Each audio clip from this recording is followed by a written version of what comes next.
Bonsoir à tous et bienvenue dans ce journal présenté ce soir par l'excellente Laure Girard. Bonsoir Laure. Et présenté par l'excellent Aurélien Legendre, de retour sur ce plateau. Bonsoir et à tous. oui Laure, une édition largement consacrée ce soir aux 24 heures du Mans, Bien évidemment. La 91e édition de la course, celle du centenaire qui a tenu ses promesses. Un record d'affluence avec 325 000 personnes durant la semaine. C'est plus de 60 000 de plus qu'en 2015, année du record. Ferrari perpétue sa légende et s'impose lors de cette édition, vous le savez. Et puis les croyants ou les superstitieux du monde entier se sont donné rendez-vous également dimanche matin à la chapelle du circuit pour la traditionnelle messe des 24 heures. Vous le verrez. Et puis notre invité est avec nous depuis plus d'une dizaine de jours. Oui, c'est notre consultant, journaliste, expert en endurance auto, Bruno Palmé. Et on fait le point sur la course avec lui, bien sûr. Mais on démarre ce journal avec un large retour, Laure, sur la course du centenaire de ces 24 heures du Mans. La Ferrari numéro 51 d'Alessandro Pierguidi, James Calado et Antonio Giovinazzi montent sur la première marche du podium en 342 tours, suivi de la Toyota que vous voyez, la numéro 8, et de la Cadillac numéro 2. En LMP2, vous les voyez, les Polonais d'Interpol Compétition entrent dans la légende avec 313 tours. Et en LMGTE AM, c'est la Corvette Racing numéro 33 qui s'impose aussi en 313 tours. Durant ces 24 heures, toutes nos équipes étaient sur le pont pour recueillir les réactions à chaud dans les stands entre la joie de Ferrari et les désillusions de Toyota ou Cadillac avec notre Sartois Sébastien Bourdet qui a échoué au pied du podium. Colin Ancel et toute l'équipe d'LMTV Sarthe vous ont concocté ce résumé. Dénouement épique pour Ferrari, un exploit authentique dans un centenaire à jamais historique. En tête sur la grille de départ, Ferrari soigne son retour dans la catégorie reine. La Scuderia attire les foules et pas seulement dans le public. Ferrari, ça reste une famille unique et donc voilà, ça fait plaisir d'être ici et de soutenir tout Ferrari qui sont en train de faire un job exceptionnel. Indépendamment du nombre de personnes, je trouve qu'il y a un enthousiasme et une ferveur au Mans qu'on retrouve nulle part ailleurs. En plus de tout, les gens sont hyper gentils et ça, c'est exceptionnel pour tout le monde. Le Mans, the place to be, surtout pour le starter américain LeBron James, l'un des meilleurs basketteurs de tous les temps. La course lancée et puis très rapidement perturbée, la faute à une piste détrempée. Au total, près de 3 heures effectuées sous safety car. Alors, il faut bien choisir ses pneus, slick, puis l'Alpine de Julien Canal en tête des LMP2 s'arrête et rechausse des pneus lisses. Le Sartois part à la faute. Une GT était vraiment pas vite à la sortie de la chicane 2. J'ai essayé de la doubler à l'extérieur. Et j'ai pris encore un peu de gras sur la piste et c'est là que j'ai perdu la voiture derrière. Donc tête à queue, j'ai touché un petit peu le capot avant.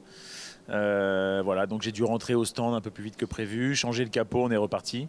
Donc on a perdu pas mal de temps. Les Sartois passent à la fête en ce début de soirée. Dans les stands de la voiture numéro 72, on regarde l'accident d'Arnold Robin et du team TF Sport qui occupait la 4e place de la catégorie GT. La voiture ne repartira pas, l'équipe peinée, les espoirs envolés. C'est beaucoup d'efforts et beaucoup d'investissements et ça s'arrête si tôt et pourtant on était si bien. On était dans le top 4 depuis à peu près le début de la course, donc c'est vraiment dommage. Et puis la nuit tombe, les feux s'allument. Pas d'artifice, la lutte est intense. La gagnante de l'édition 2021 est prise dans un accrochage avec la Ferrari GTE numéro 66 et l'Alpine numéro 35. La Toyota numéro 7 contrainte à l'abandon. Au total, près d'un tiers des voitures ont connu le même destin. 40 des 62 engagés ont franchi le drapeau à damier. Au petit matin, en GT, l'équipage 100% féminin Iron Dame est en tête et se dirige vers une victoire historique. Chez Cadillac, on regrette les perturbations de la nuit. Bon, hier soir, c'est vraiment dommage, quoi. La 41 me tourne dessus alors qu'il savait que j'arrivais et que j'étais à 3 quarts à côté. Donc il prend une pénalité, mais il nous ruine notre course. Donc c'est vraiment décevant. Maintenant, je dirais que ce matin, ça s'est calmé un petit peu. Il y a moins de voitures déjà. Ceux qui restent sont peut-être un peu moins bêtes, donc c'est un peu plus facile. Aux avant-postes, Ferrari et Toyota sont roue dans roue. Certains y verront un signe. La Scuderia prend les devants au moment de la traditionnelle messe du dimanche sur le circuit. De courte durée puisqu'Alessandro Pierguidi peine à redémarrer sa voiture, la Toyota reprend les devants. On a toujours peur de perdre le Mans, à chaque seconde. J'ai fait de mon mieux pour redémarrer la voiture. Je savais ce que j'avais à faire et je l'ai fait. J'étais sûr que mon ingénieur avait bien fait ses devoirs. Dans les stands, on se congratule, mais la malchance frappe de nouveau l'écurie nippone. Ryo Hirakawa perd le contrôle de sa voiture. Il peut repartir, mais ce passage au stand lui coûte la victoire. Ferrari s'adjuge un succès historique 58 ans après. L'écurie au cheval cabré signe un retour en force magistral. C'est beaucoup d'émotions pour être honnête. Être ici, au centenaire, avec Ferrari, c'est déjà quelque chose dont j'étais fier. Et maintenant, l'emporter, c'est quelque chose de spécial pour moi, pour Ferrari, pour notre retour après 50 ans d'absence. Derrière eux, Toyota se contente d'un deuxième rang, amer après 5 années d'hégémonie. Un peu déçu, hein, on se bat pour la victoire, donc là aujourd'hui on ne gagne pas, mais bravo à Ferrari, ils ont fait une belle course, pas beaucoup d'erreurs. Il nous a manqué un petit peu de vitesse, malheureusement. On a eu un accident à 2 heures de la fin qui a compromis les chances de victoire. Voilà, je crois que l'explication elle est simple. Au LMP2, Inter-Europol Compétition s'impose. L'Alpine de Julien Canal également au pied du podium à la 4e place. En GT, Iron Dame laisse finalement la place à Corvette qui s'impose au Mans pour la première fois depuis 2015. Je suis un pilote américain qui conduit la voiture américaine d'une équipe américaine. On se prépare à faire flotter le drapeau américain et écouter notre hymne. Je vais secouer du champagne. Je vais pleurer comme un bébé. Une 91e édition pleine de rebondissements et qui célèbre des marques historiques avant que d'autres anciennes gloires ne reviennent fouler le circuit, et ce, dès les 15 et 16 juin 2024. Et on va continuer d'en parler de ce centenaire des 24 heures avec notre invité, notre consultant auto, le journaliste Bruno Palmé, qui est sur notre plateau ce soir. Merci d'être avec nous. On voit que vous avez pris des couleurs pendant cette semaine des 24 heures du Mans, comme nous tous d'ailleurs. Des couleurs pas rouges, comme celle de Ferrari, grand vainqueur, c'est mythique. On voyait une banderole sur le circuit cette semaine, sur une des tribunes, qui disait « Ferrari est de retour, le mythe peut continuer ». Et ils l'ont fait. Mais comment ont-ils fait, Bruno Palmé, en si peu de temps ? Bonsoir. C'est une surprise, on va dire, parce que c'est vrai qu'on n'attendait pas Ferrari à ce niveau de la compétition. On savait qu'ils avaient une vitesse de pointe déjà certaine. On l'a vu à l'Hyperpole également. Voilà, eu égard à ce qui s'est passé déjà à Spa, Sebring et à Portimao. Donc on savait comment c'était un circuit qui devait leur convenir et qui pouvait leur contenir. C'est ce qui s'est passé. On a vu que déjà, comme vous venez de le dire, lors de l'Hyperpole, ils ont placé leurs 2 voitures aux premières places. Néanmoins, en termes de fiabilité, on n'avait pas encore de référence sur 24 heures. Et c'est vrai que là, on doit dire qu'ils nous ont bluffés. Et je pense que LeBron James aurait dû rester plus longtemps parce que franchement, là, c'est... Les informations que nous avons, c'est qu'il reste à peu près 2 heures, c'est ça, le starter de cette course, champion de la NBA, LeBron James, c'est ça ? Oui, il est arrivé 2 heures avant, il est reparti 2 heures après, quoi. Bon, voilà, c'est pas forcément son truc, les courses de voitures. Alors parlons un petit peu de Toyota et de cette malchance. Enfin, en tout cas, ils ont fait une très très belle course. Malgré tout, être 2e aux 24 heures du Mans, c'est très beau pour le quintuple vainqueur. Mais il y a cette question de la balance de performance qui a été mise en place seulement quelques jours avant la course. Est-ce que vous pouvez nous rappeler ce que c'est cette balance de performance, Bruno Palmé ?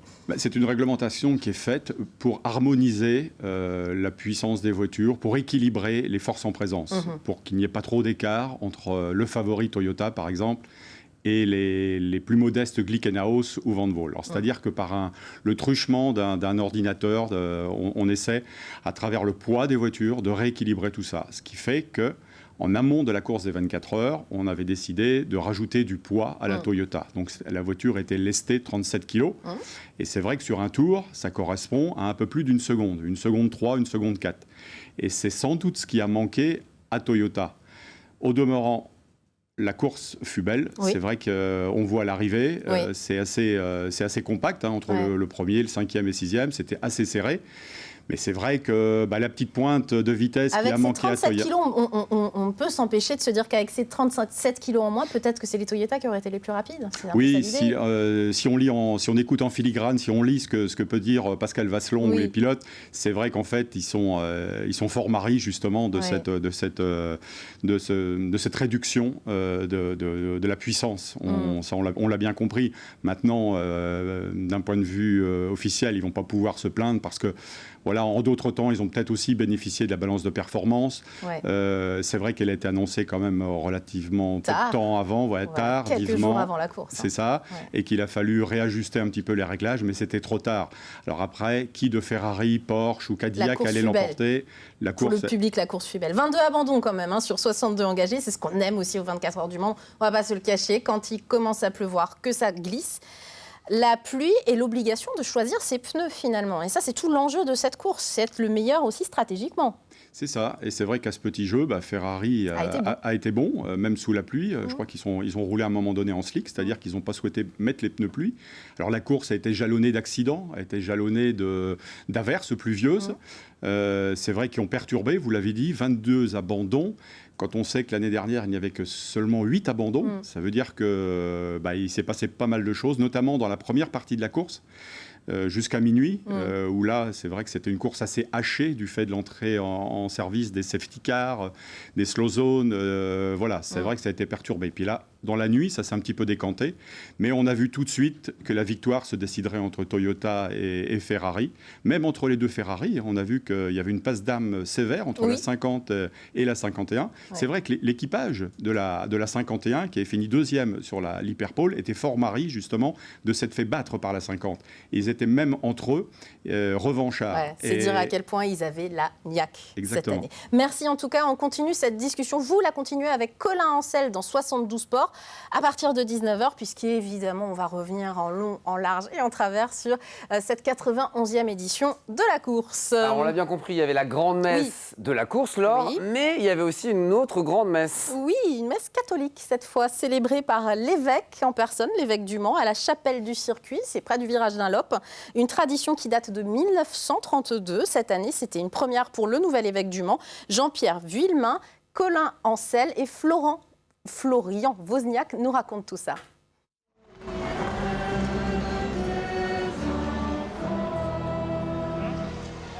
Pour Monseigneur Vuillemin, le nouvel évêque du Mans, c'est une première sur le circuit des 24 heures. Il n'avait jamais encore récité de messe lors d'une course automobile. Je découvre la beauté de ce grand rassemblement, l'enthousiasme aussi de toutes celles et ceux qui s'investissent pour que ça soit un bel événement sportif d'abord, mais aussi un événement qui rassemble des gens qui viennent d'un peu partout et qui viennent du monde entier. Pour certains, ce rassemblement est devenu un moment incontournable pendant la course. Je suis catholique et je ne loupe jamais aucune messe le dimanche, peu importe l'endroit où je me trouve. Et cela fait la 6e ou 7e fois que je viens ici pour les 24 heures. Je savais qu'il y avait une messe quelque part. Nous l'avons trouvée et nous sommes très heureux d'être ici. La bonne étoile n'aura pas porté chance à Toyota cette année, car c'est bien la Scuderia qui signe un retour gagnant aux 24 heures du Mans, après 50 ans d'absence. Et puis une autre histoire qui a fait les grandes heures du Mans continue de s'écrire en ce moment. Celle des frères Wright, pionniers de l'aviation. Ils ont réalisé le premier vol motorisé en Europe en 1908 au Mans, vous le savez. Le maire de Coulennes, Christophe Rouillon, les recevait ce matin. Il recevait pas les frères Wright, mais les descendants des frères Wright, Stéphane et Amanda, leurs descendants américains.